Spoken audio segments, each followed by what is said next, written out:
see, did we start? Yes, we did. What is up, you guys? Welcome to another episode of Country Life Outdoors. I am on the lake. It is last light of the day, and it is today is we're in April. Okay, spawn is on fire as far as bass, catfish, any species that you particularly target, like white bass, yellow bass, also known as sand bass, crappies, largemouth bass. They're on fire as far as spawning right now. So, but I'm particularly fishing for catfish right now. They're hitting everything with a fire. Like, I kid you not. They're hitting it hard. I'm using cut shads right now, freshly caught like 2 days ago.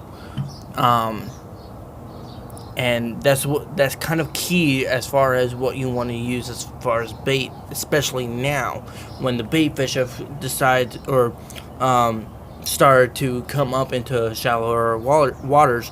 You want to use shad. You want to use as much bait as possible. Unfortunately, right now I'm only using one rod because I can only keep it's on fire so much that I'm having to it's difficult for me to keep bouncing between rods. So that's what I'm doing right now. I'm only using one fishing rod so that I can maintain my focus on just one particular rod. And I kid you not. Look, it's last light. The sun is gone completely, and the fishing is underway. I have not yet caught a fish, but I promise you I will here soon. So let's get y'all set up right here. Right quick. I am sitting down.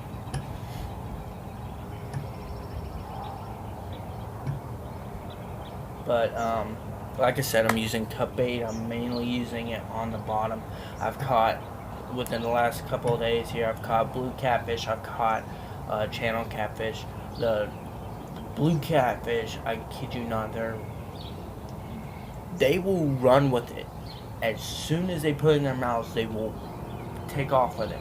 So I put my rod on a light drag, and as soon as they take off with it, I let them run with it for a little bit, and then I tighten up the drag and set the hook. Channel catfish, on the other hand, they'll do something a little bit different. They'll nip at it for a little bit, and if you can get one while they're kind of chewing on it like constantly, as far as or instead of biting it once and then letting it go, biting it once, every so often.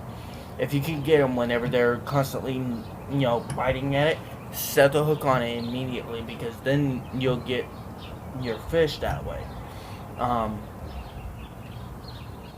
can't tell you how many times I've lost a fish because of one. I didn't set the hook because of the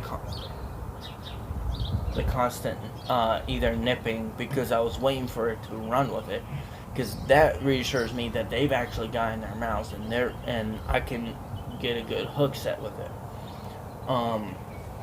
Another thing is that that's what I always anticipate, and that's my downfall, is the anticipation of the fish running with the bait.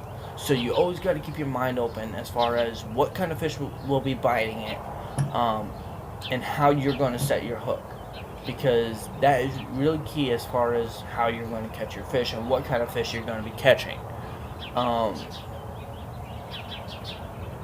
So I guess you could say that's my tip for today. Right now it's like literally getting dark. It's getting dark real quick. Like I said, I've got the shad here, and I'm basically either cutting it from like the shoulder and using the headpiece, and then using the tail, like the rest of the fish, as like chum, just cut it up into little bits and toss it out there, chum it out, see if we can get some fish rolling in. But yeah, here in a couple of days, if I don't catch any more fish on these baits, obviously this bait will go bad here soon. So I will be tossing them out, catching new fresh bait, and that's what you want to do. Is you want to use fresh shad every single time, whether it be gizzard shad or what I call they're called threadfin shad, but I call them greenies because they remind me of green shad, and kind of like in Florida, down there in the rivers and the canals and basically like in they're kind of like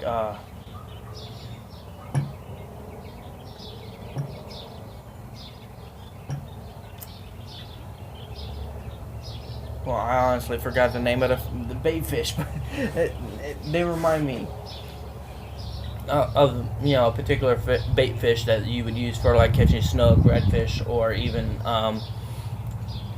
spotted sea trout,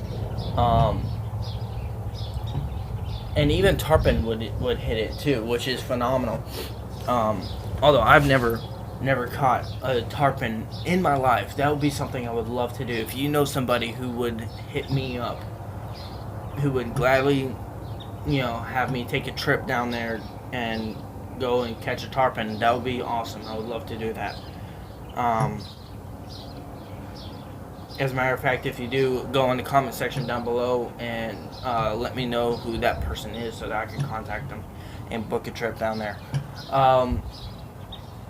So yeah, enough for the ranting. Hopefully I get a fish on here soon.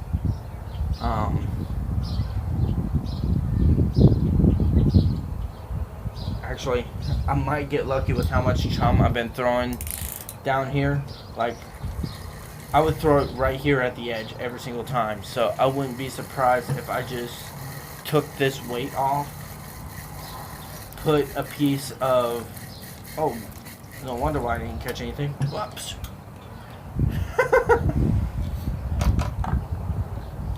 The bait's gone. So I'm using a very, very small circle hook. And the reason why is because these fish are so freaking picky. If they feel like a big hook on there, they will literally just run. Like they won't even pick up the bait. Well, they'll pick up the bait, but that's after they've feel the hook, that they'll just drop it and swim away. You want to use a small hook, especially in the springtime, because they're so skittish.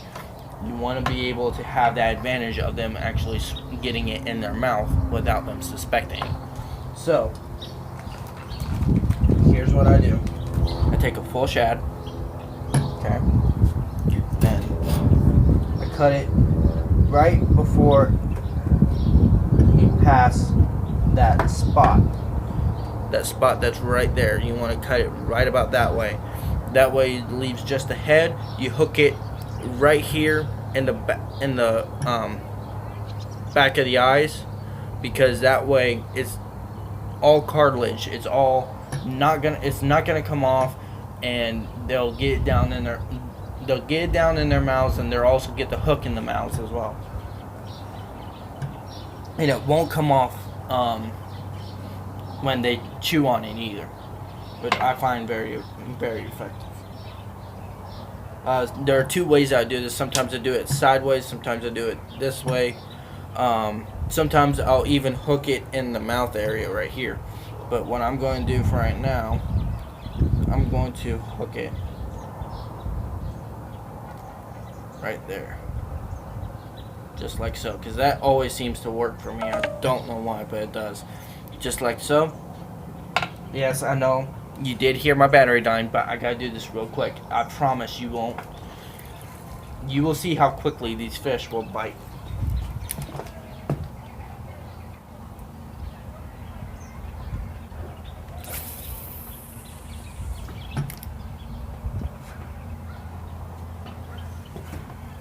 Oh jeez, almost fell.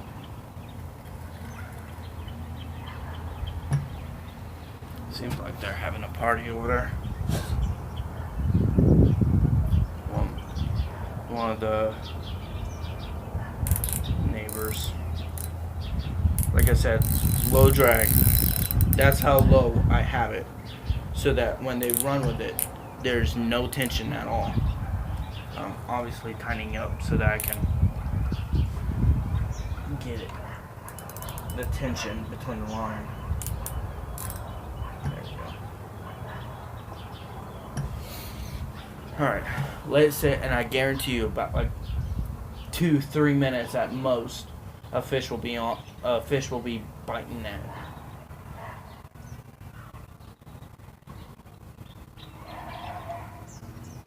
Like I said, I use the rest of the shad here. I cut it up into little bits and just chum it right here off the end of the dock. That way, either this, depending on where the current is going, like right now I know that the current is going in this direction mainly because of the wind. You don't see it, you don't hear it, but there is wind going in this direction. There's current going in that direction. I can even see like a little bit of waves going off into that direction out there. So I know that the current's going that way, which is why I'm trying to increase the scent by chumming out that way, so that because it's within the line of the bait. If you do this on boats, you mainly, obviously you do it like right off the end of the boat. Sometimes it can be effective, sometimes it can't. It all depends on what you are willing to work with. Me, on the other hand, I do this, and like I said, depending on where the current's going, like if the current's going in this direction, I cast my line out that way, and I chum it right here so that it can go and spread out in that direction along right where the line is. If the current's going that way, I throw the line in that direction and I chum it out right in front. That way it goes right into line. I do this every single time in every single direction of where the current's going. And that's the main key, is because where the current goes, the scent trail follows along with it. And the catfish, whenever it comes to their whiskers, and not just the whiskers, their entire body is covered in a particular kind of like skin tissue that's kind of like having taste buds. So they'll taste it throughout their entire body. They'll pick up the scent and they'll follow it. And they'll follow it right up to the bait, and that's what you want to do. But you want to also increase the chance by dropping a bigger scent trail right onto the bait. That way, whenever they come across the bait, they'll think that it's coming from that, and they'll start biting on it and hitting it like crazy. So that's one of my tips for you. Is one, having a small hook during the spring because of. Oh, what did I tell you? What did I tell you? I already had a bite. Lift. Come on. Come on. This could be, since it didn't run right away, this could be a channel cat.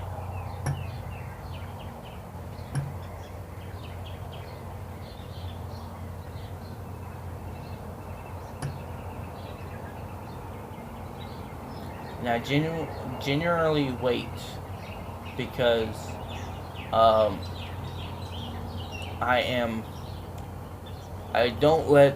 don't set the hook right whenever they bite it once. I wait until they start getting it down into their mouths is when I start setting the hook. And that you can actually tell the difference between one bite and them holding it and then spitting it out versus them trying to get it into their mouths, because it'll feel like they're, biting on it constantly.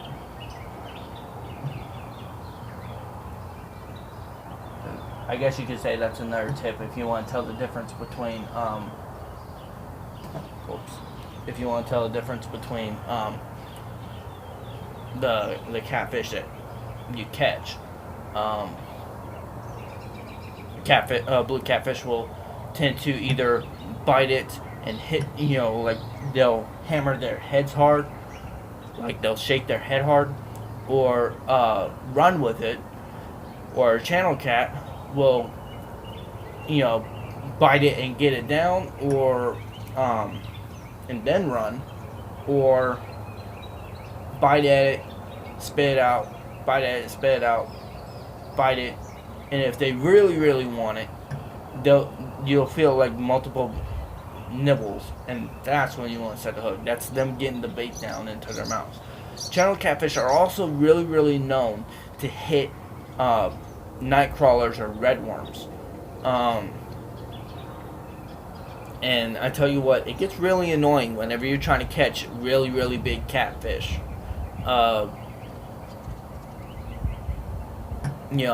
Like blue catfish or even flathead catfish, which is why I prefer using cut bait. As a matter of fact, you know what? I could probably go out there, use a whole entire, like a really, really big shad, use the same size hook that I've got, hook it right through the head, and catch a flathead just by using the same rig that I've got right now.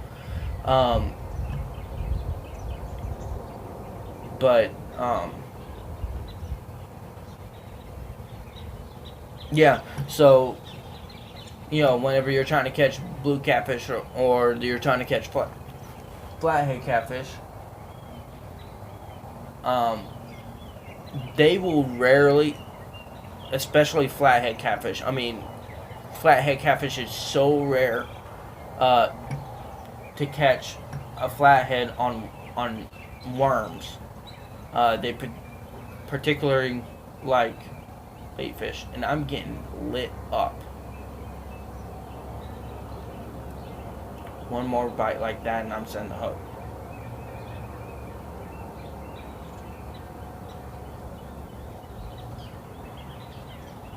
Sometimes I say that and I don't get it.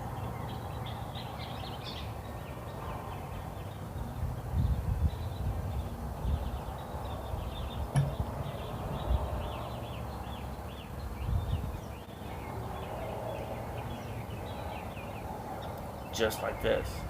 I'm not getting a single nibble afterwards. That genuinely tends to tell me,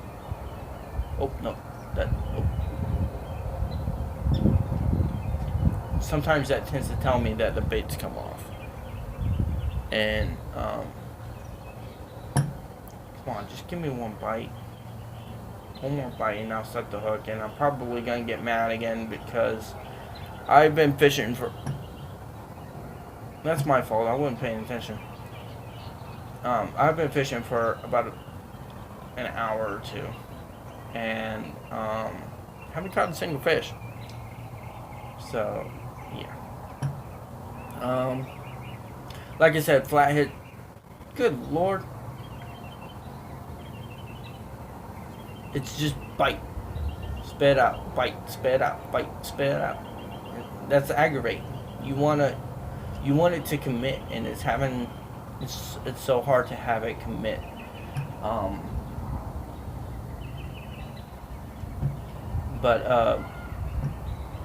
Yeah, you rarely have. It's so rare to have a flathead catfish bite a worm. It's so rare, unless you catch like one of those really, really small ones. Blue catfish, they'll eat a worm every once in a while, depending on the time of year and what they're, really keen on. But channel catfish, they'll eat it up. They'll eat it up just as much as they'll eat up shads.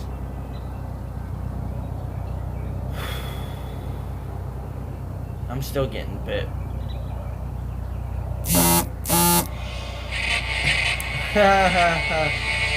Okay, hold on. I don't want to get copyrighted here, so. Crap. Okay.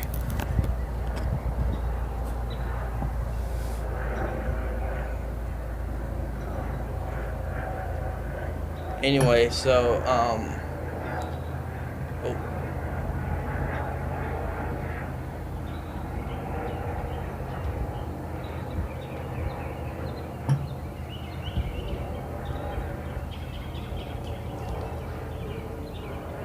that was a gar. That was a freaking gar. Oh my gosh. Gars are starting to come around. Okay, it's been a while since I've caught a gar, and gars are real good to eat. So, that's what I'm gonna try and catch right now.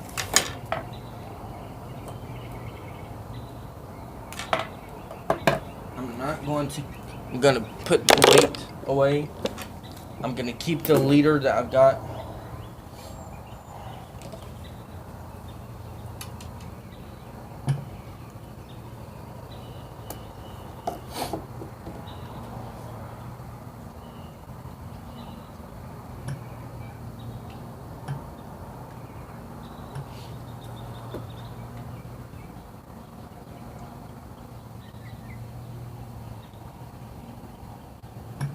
The gars are probably starting to come around due to the chumming too.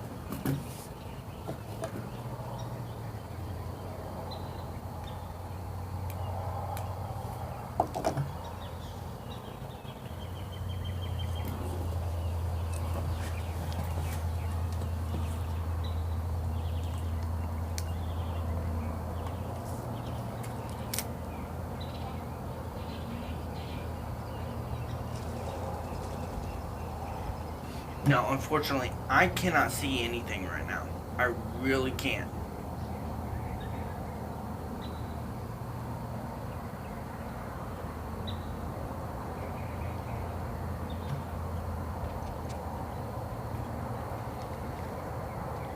So because a gar will come up, and the only way you can tell that a gar is around is if they come up for air. They've got a special swim bladder that will allow them to breathe air and water. Not at the same time though. Like they can come up for like a few hours being underwater, and then they'll come up for air. But you'll see them. Them.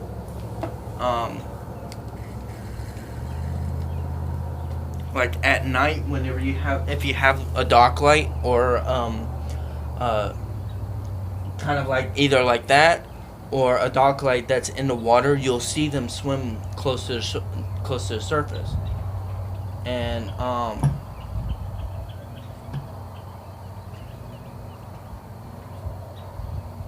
man, I wish I had a bobber right now.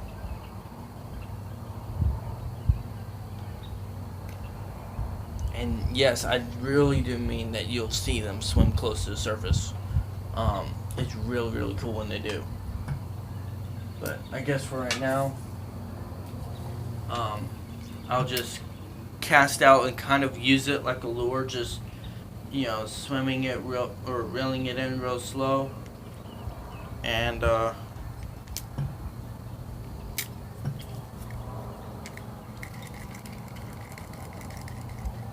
try to see if I can get one to commit to biting.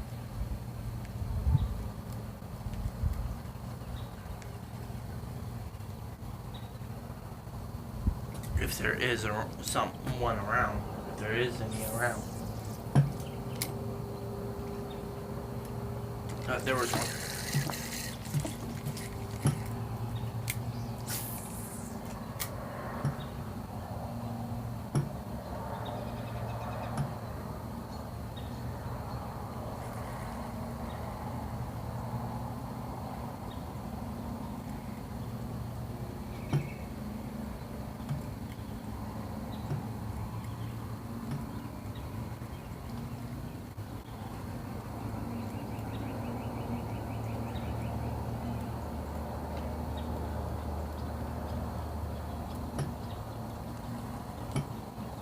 I find this so weird. One time I was using a worm.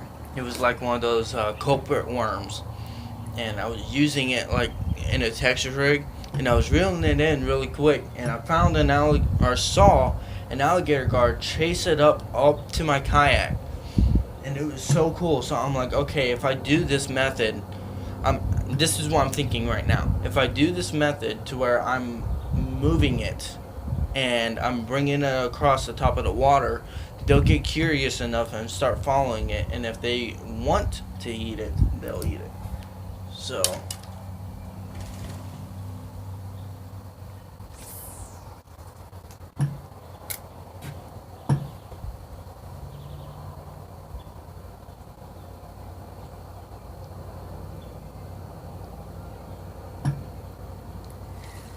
Alright, ladies and gentlemen, this is one of those times where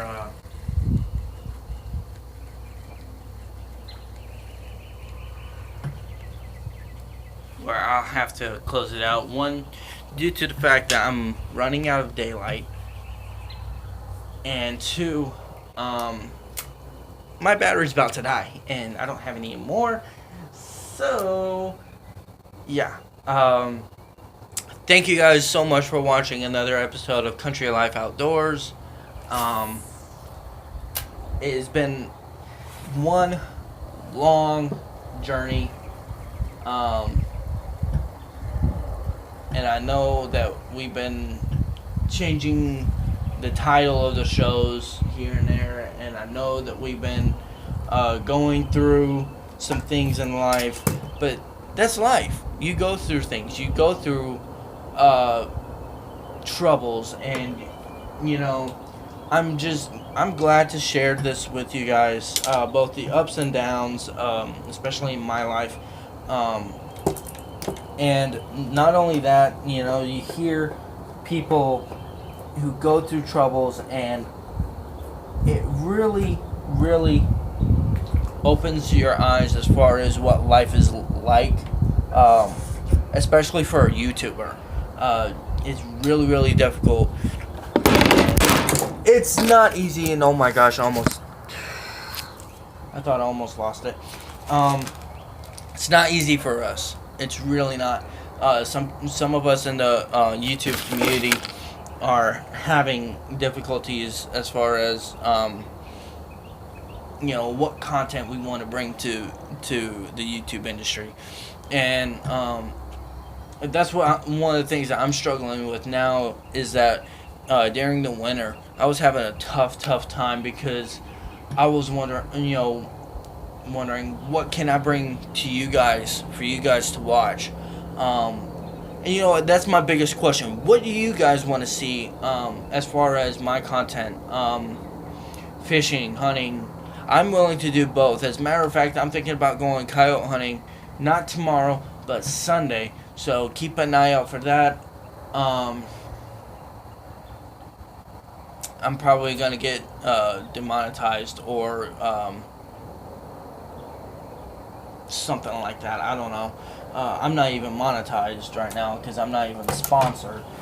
But if you guys are interested into that kind of thing, go into the comment section down below and comment that you would like to see either more fishing videos, or more hunting shows, or camping shows, or just a general outdoor adventure. And let me know what you guys think I should do for you guys. I will gladly do it if it's within my ability. I'll gladly do it. Just do me a big favor if you're interested into this kind of thing. Hit the like button. Subscribe to my channel, because I will be posting now. And yes, this is a new update. I will be posting every Monday, every Wednesday, and every Friday, and every Sunday. So Sunday, Monday, and Wednesdays and Fridays, I will be posting a new video for you guys. I promise this will be my new commitment, because of the fact that the whole posting every single day thing was kind of a tough gig for me. It was kind of hard to figure out what kind of content I wanted to make for you guys. So thank you guys so much for watching. Stay tuned, and I'll see you guys out there, you lucky sons of guns.